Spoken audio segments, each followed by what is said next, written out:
اف دو روژن لعمودê bi dihan cotkarna razîbûna xwe li hemberî biryara rêveberiya Xweser derbarê nirxê genim de nîşan didin. Rêveberiya Xweser do 26 Gulanê nirxê 1 kîlo genim bi 31 sentên Amerîkî destnîşan kir. Ev biryar li rastî nerazîbûna cotkaran fetî. Celal Hesen yek ji xwepêşandaran e dibêje buhayê hatiye diyarkirin ne li gorî hêviya wan bû. Em dixwazin îdare li xwe bigere vê qarara dirxistî jê veke. Teedel millet gişî hat. İnsanê muzariع û alî bişekilekî am.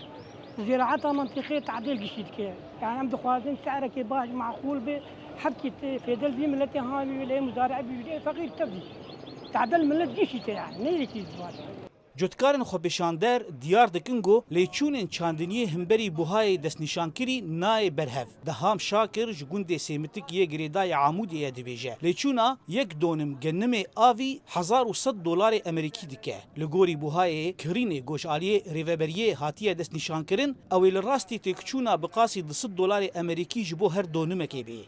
بس ام مجبورين ام تكلفه حاسبين لغور مفهوم وان ام مجبور بيجن اب تكلفه تكلفه ما لسر ما دول ما ابي كلفي سر صد 1100 دولاري 1100 دولار وقتاني كتاج مر بسي ويك سنتي بكرن تي سر 9 دولاري 9 دولار خساره فلاح سر 6 دولار ريه Sala borî rêveberiya Xweser buhayê kirîna 1 kîlo genim bi 43 sentin Amerîkî destnîşan kirbû. Cotkarên herêmê ji nirxê par razî bûn. امو زرغانا قلكي باج دكتني يعني بار بو كرن تشلو سيس ما قو ساعتا وان خوش بتناس كم ام بيبي وما قو ايسال زيد التربه ام نرن ايسال كيم تركر وام بيبين انه ابي دارا هانيج بقرارا فبقرين والبي ملتي بنرن Çandinî bi taybetî genim jêdera sereke û tekaneya dahata heftê û pênc sedî ji xelkê herêmê ye. Hecî Saîdê Cum'a yek jê cotkarên navçeya Amûdê ye dibêje ji bilî çandiniyê dahateke din ji bo wan tune ye.